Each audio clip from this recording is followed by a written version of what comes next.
arrintaas waxa weeye waxaa isqabsaday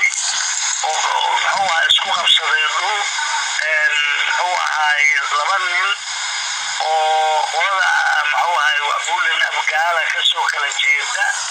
markay isku qabsadeenna iyadoon waxba dhicin baa la xiriiray waxaana u sheegay inay joojiyaan waxa isku haystaan ayna yimaadaan cidda wuxuu ahay gardarrada lena anagu aan uga qaybiyoon idhaahdo adaa gardarana ka leexo febel arrinkaas markii aan ku ballannay waxay yidhaheen waa hagaag dhinacyadii kulligoodba markay sidaa yidhaheenna annagaa igu soo warceliyeen annagaa isku filan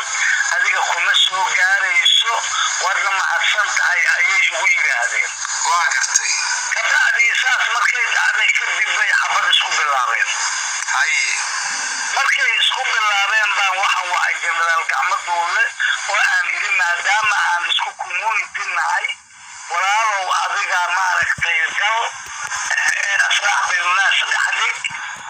muxuu ahay abaanduuliyaha ciidanka xoogga dalkuna saasuu iga codsaday aniga dabadeedna waa u diray gacmo duulle wuuna kala dhexgalay wuuna kala celiyey wuuna kala diray labadii dhinac saas ayay xaaladdu ku sugan tahay anna waxaan